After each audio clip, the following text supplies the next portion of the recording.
वरीशा जतून novels library. Novel मिले उससे जब। आज कलम वरीशा जतून।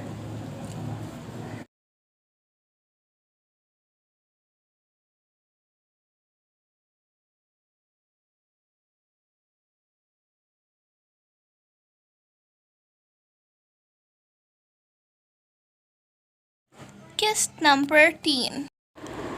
शाका समझ नहीं पा रहा था एक पल में उसके साथ क्या हुआ है। वैसे तो वो किसी चीज़ से नहीं डरता था, मगर इस अचानक हमले से शाका घबरा गया था। उसकी सांस ऊपर के ऊपर और नीचे की नीचे रह गई थी। इससे पहले कि वो आदमी शाका की गर्दन को तन से जुदा कर देता, किसी ने उस शख्स को पीछे से दबोच लिया। जब इसने पीछे मुड़कर देखा तो रात के अंधेरे में उसे बाली का चेहरा धुंधला धुंधला दिखाई दिया। पर बाली साहब आप? वो शख्स घबरा गया। शाका के गले पर उसकी गिरफ्त कमज़ोर हुई। क्या कर रहे थे? बाली ने गुस्से से उसे घूरते हुए कहा।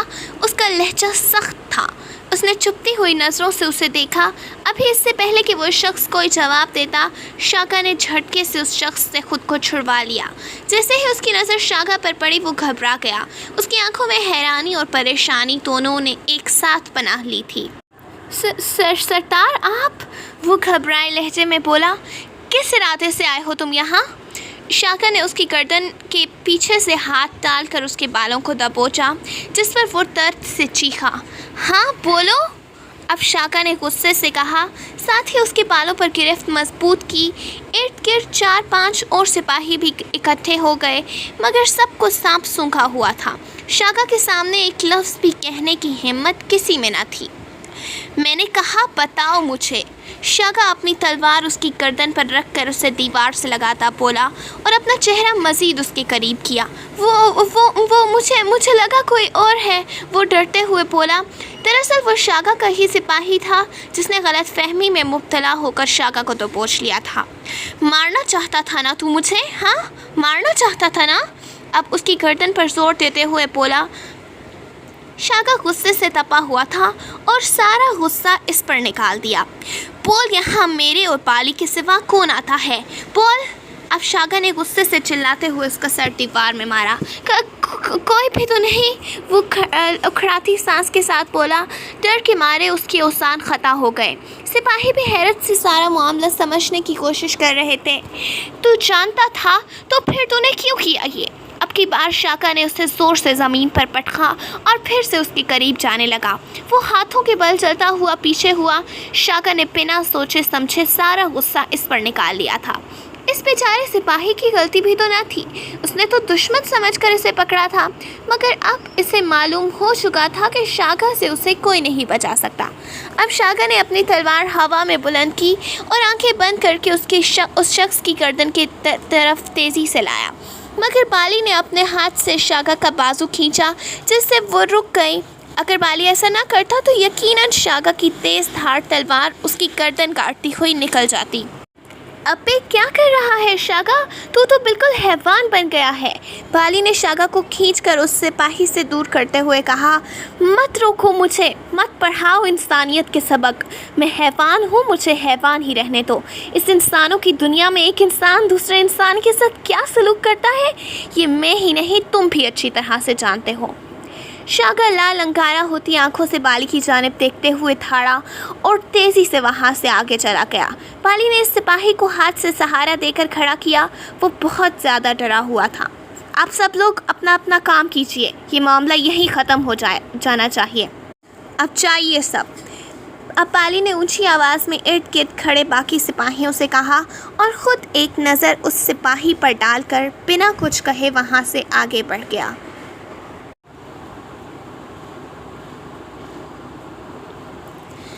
कुछ इत्मीनान होने के बाद वो पुरसुकून नींद सो गई। उसके काले बाल हवा से उसके मुंह पर आ गए। वो काफ़ी खूबसूरत लग रही थी।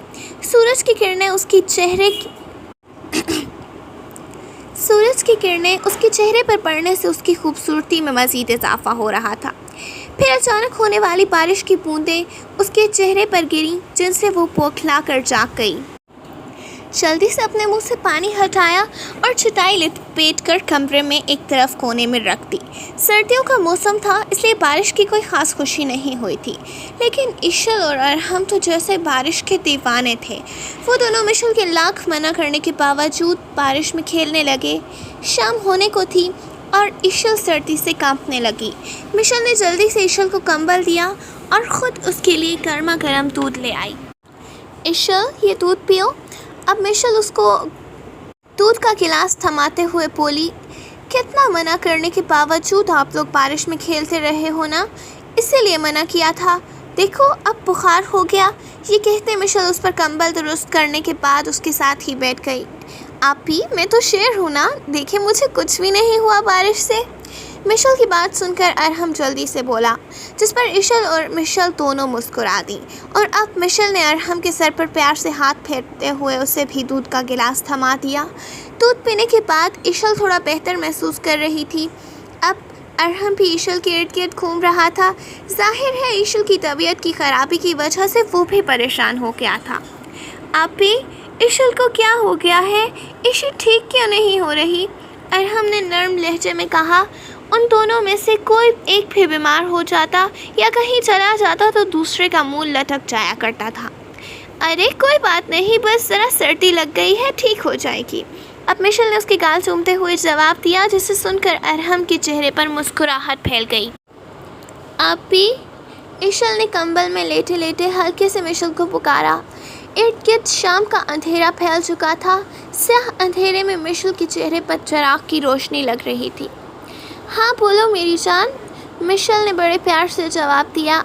आपी, आपने कहा था ना कि हम यहाँ नहीं रहेंगे। मुझे यहाँ नहीं रहना। आओ चलते हैं यहाँ से।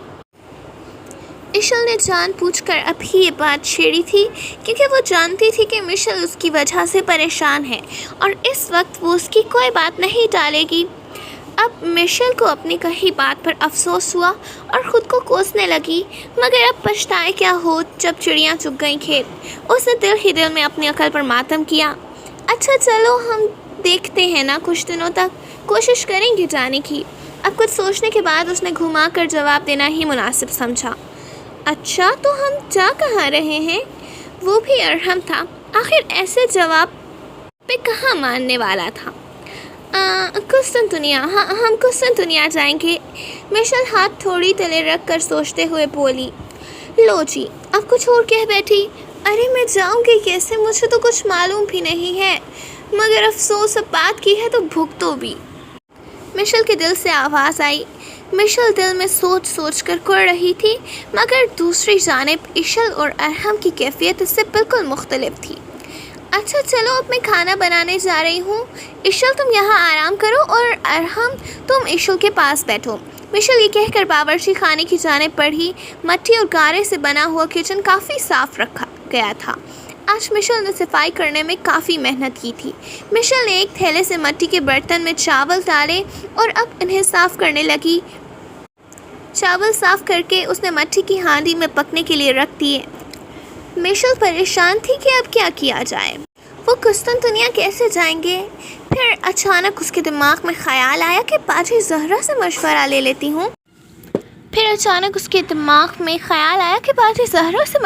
लेती हूँ। बाजी ज़हरा उनके सामने वाले घर में रहा करती थी। उनके बच्चे नहीं थे, इसलिए वो अरहम और इशल से बहुत प्यार करती थी। मिशल तो उनकी सहेली थी। अभी वो सोच ही रही थी कि उसको चावल पकने की खुशबू आई। वो जल्दी से चावलों की तरफ लपकी, फूंक मार के लकड़ियों पर जलती हुई आग बुझा दी। मिट्टी की थाली लेकर उसमें चावल डाले और ऊपर दाल उंडेल दी। इशल खाना पक गया है। मिशल ने इशल को आवाज़ दी तो इशल फ़ौरन भाग कर आ गई और अब दोनों ने खाना उठाया और कमरे और किचन के दरमियान बरामदे में बिछी चटाई पर रख दिया और अरहम भी आ गया। अब तीनों ने मिलकर खाना खाया। खाने के दौरान मिशल कुस्तन दुनिया के बारे में ही सोचती रही। चूँकि उनका आबाई शहर कुस्तन दुनिया था, इसलिए उसने कुस्तन दुनिया का नाम ले लिया। और दूसरा, वो चाहती थी कि उन लुटेरों से अपने वालिदैन का बदला ज़रूर लें। अब खाने से फारिग होने के बाद बर्तन समेट कर मिशल ने बाजी के पास जाने का इरादा किया। इशल, अरहम ज़रा बात सुनना। اشل، ارحم، ذرا میری بات سننا۔ مشل نے دونوں بچوں کو آواز لگائی۔ جی آپی، دونوں ایک ساتھ بولے اور مشل کے سامنے آ کھڑے ہوئے۔ سنو، میں ذرا کام سے باجی زہرا کے گھر جا رہی ہوں، تم لوگ گھر پر ہی رہنا اور میرے علاوہ کسی کے آنے پر بھی دروازہ مت کھولنا۔ مشل نے اپنی بات سنائی اور اٹھ کھڑی ہوئی۔ آپی، تب تک ہم قسطنطنیہ جانے کی تیاری کریں۔ ارحم بھی کم نہ تھا، اس نے بھی اپنی بات سنا کر ہی چھوڑی۔ ارحم کی بات سن کر مشل رک گئی۔ اتنی بھی کیا جلدی ہے؟ مشل نے سخت لہجے میں کہا، جس پر ارحم نے منہ بنا لیا۔ دیکھو میری جان، ابھی قسطنطنیہ جانے میں بہت وقت ہے، کیونکہ ابھی ہمیں جانے کے لیے کچھ تیاری بھی کرنی ہوگی۔ آپ پریشان نہ ہو، آپ کی آپی ہے نا، وہ سب تیاری کر لیں گی۔ مشل نے اسے پیار سے سمجھاتے ہوئے کہا۔ یہ کہہ کر مشل جانے کے لیے مڑی ہی تھی کہ ارحم نے اس کا ہاتھ پکڑ لیا۔ آپی، معاف کر دیں، میں گندا بچہ ہوں نا، ہر کام کی جلدی کرتا ہوں۔ اب ایسے نہیں کروں گا، جیسے آپ کہیں گے ویسے ہی کروں گا، آپ ناراض نہ ہوں۔ مشل ارحم کی بات سن کر مسکرا دی۔ نہیں، میں آپ سے ناراض نہیں ہوں۔ یہ کہہ کر وہ باہر چلی گئی۔ معمول کے مطابق دروازہ کھولتے ہی سامنے باجی زہرا کا گھر دکھائی دینے لگا۔ مشل لوگوں کے گھر سے بڑا گھر تھا، جس پر کافی مہارت سے لکڑی کا کام کیا گیا تھا۔ مشل گلی سے چل کر ان کے دروازے کے سامنے آ کھڑی ہوئی۔ ٹھک ٹھک دروازے پر دستک سن کر خالدہ نے دروازہ کھولا تو ان کی ملازمہ تھی۔ وہ ملازمہ کے ساتھ چلتی ہوئی باجی کے کمرے میں آ پہنچی۔ اپنی عادت کے مطابق اس نے اندر داخل ہونے سے پہلے اجازت لی۔ ارے مشل، تم ہو، اندر آ جاؤ۔ باجی نے گرم جوشی سے استقبال کیا۔ پہلے پتہ ہوتا تم ہو تو میں باہر ہی آ جاتی۔ باجی نے مشل کو اپنے ساتھ جگہ دیتے ہوئے کہا۔ کوئی بات نہیں، کیسی ہیں آپ؟ میں ٹھیک ہوں، اور یہ ارحم اور ایشل کیوں نہیں آئے؟ باجی نے بات جاری رکھتے ہوئے کہا۔ تم آج کل آتی ہی نہیں ہو، میں اتنی اکیلی ہو گئی ہوں۔ زہرا باجی نے شکوہ کیا۔ شکوہ تو بنتا ہی تھا، اتنے دنوں سے ان کے پاس آئی ہی نہیں تھی، یہ پتہ ہونے کے باوجود بھی کہ ان کے شوہر اجمل بھائی بھی دوسرے شہر گئے ہوئے ہیں۔ باجی زہرا کافی امیر تھیں، ان کے شوہر کا کپڑے کا کاروبار تھا اور ابھی بھی اسی سلسلے میں وہ شہر سے باہر گئے تھے۔ اچھا یہ تو بتاؤ کہ تم آئی کس کام سے تھی؟ باجی نے بڑے پیار سے سوال کیا۔ باجی کیا بتاؤں، ایشل اور ارحم نے تنگ کر رکھا ہے، کہہ رہے ہیں واپس قسطنطنیہ چلتے ہیں۔ مشل اداسی سے بولی۔ یہ کیا کہہ رہی ہو مشل؟ تم نے سوچ بھی کیسے لیا کہ تم لوگ مجھے اکیلا چھوڑ کر قسطنطنیہ چلے جاؤ گے؟ اچھا تم مجھے بتاؤ، تمہیں یہاں کوئی پریشانی تو نہیں ہے نا؟ باجی کے سوال پر مشل نے نفی میں سر ہلایا۔ تو پھر کیوں جانا چاہتی ہو؟ تمہیں پتہ ہے نا، تم لوگوں کے بغیر میں بالکل اکیلی ہو جاؤں گی۔ باجی نے اداسی سے کہا۔ ان کی آنکھوں میں ہلکی سی نمی آئی تھی۔ ان کے اپنے بچے تو تھے نہیں، وہ ایشل اور ارحم کو ہی اپنے بچوں کی طرح سمجھتی تھیں، لیکن اب یہ خبر سن کر وہ اداس ہو گئیں۔ دیکھو یہاں تم ہو، میں ہوں، ہم اتنے خوش ہیں، پھر آخر کیا وجہ ہے کہ تم لوگ جانا چاہتے ہو یہاں سے؟ اپاجی مشل کو دونوں کندھوں سے تھام کر بولی۔ ان کی آنکھوں میں اداسی مشل صاف دیکھ سکتی تھی۔ مشل کی نظریں جھکی ہوئی تھیں۔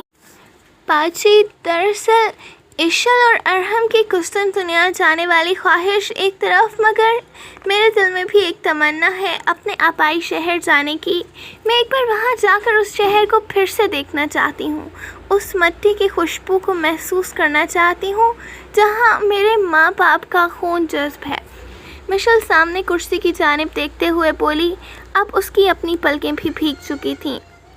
اچھا، جیسے تمہاری مرضی، لیکن سچ کہوں تو میں خود کو تم لوگوں کے بغیر بالکل ادھورا محسوس کرنے لگتی ہوں۔ مجھے تم تینوں کی بہت یاد آئے گی، لیکن جب اسی میں میرے بچوں کی خوشی ہے تو میں ضرور تم لوگوں کی مدد کروں گی۔ پچھلی گلی کے آخری کونے والے گھر میں کوئی آدمی رہتا ہے، میرے شوہر اجمل کے ساتھ کاروبار میں شریک تھا، اب کہیں اور کاروبار کرتا ہے، اسی سلسلے میں سے کوئی گھر چاہیے تھا، تو تم لوگ ایسا کرو اپنا گھر بیچ دو، اور تم تین ہی تو بچے ہو، میرے گھر آ جانا، پھر جو پیسے ملیں گے ان سے کچھ سامان خرید لینا اور کچھ جہاز کے مالک کو دے دینا۔ باجی نے مشورہ دیا، جس سے مشل کھل اٹھی۔ ارے واہ، یہ مشورہ تو بہت اعلیٰ ہے، چلیں ٹھیک ہے، میں ایشل اور ارحم کو یہ خوشخبری سناتی ہوں۔ मिशेल के चेहरे पर खुशी की लहर दौड़ गई। अच्छा चलो मैं आज ही वहाँ ख़त भिजवाती हूँ, उम्मीद है कुछ मुनासिब हल निकलेगा। ये तो बहुत अच्छी बात है बाजी। की बात सुनकर मिशेल मज़ीद खुश हो गई। अच्छा चलें अब मैं चलती हूँ। मिशेल ने जाने का कहा तो बाजी उसकी तरफ मुतवज्जा हो गई और खालदा को उसके साथ भेज दिया कि उसे घर तक छोड़ आए। मिशेल ने बाजी का शुक्रिया अदा किया और दरवाजे से बाहर आ गई। अब मिशेल ने दरवाज़ा बजाया और हमने पूछकर दरवाज़ा खोल दिया। आपी क्या हुआ, आज इतनी देर क्या लगा दी आपने? अंदर कमरे की जानिब बढ़ती हुई मिशेल ने अरहम से सवाल किया। हाँ अंदर चलो बताती हूँ, मिशेल ने खुशी से जवाब दिया और अंदर आ गई। अंदर इशल किताब पढ़ रही थी। आपी आपने जो सबक बताया था मैंने याद कर लिया है, इशल खुशी से बोली। अच्छा ये तो बहुत अच्छी बात है, लाओ सुनाओ मुझे। मिशेल खुश हो गई। इशल से सबक सुना तो उसने सारा फिर सुना दिया। अरे वाह तुमने तो बहुत अच्छे से याद किया है, मिशेल ने इशल की तारीफ़ की। ये इतनी जल्दी सिर्फ आपको मनाने के लिए किया है। इशल की तो 5 उंगलियां घी में हो गईं। अच्छा पर मैं तुमसे नाराज़ कब थी? मिशेल ने इशल को देखते हुए सवाल किया, जो उस वक्त मुस्कुरा रही थी।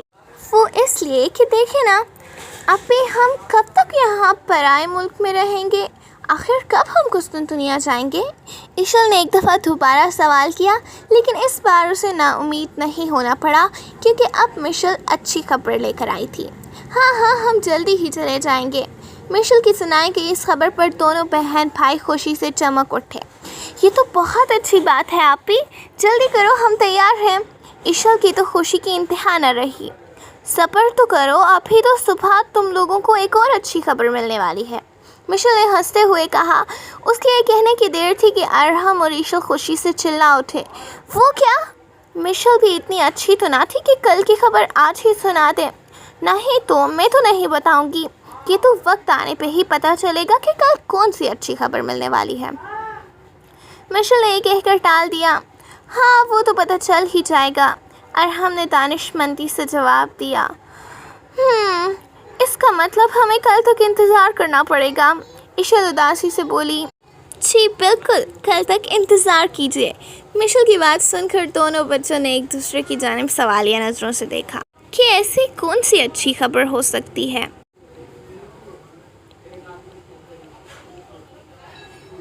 अहद अंदर आकर खाना खा लो, सबीन फुप्पो ने बुलाया है।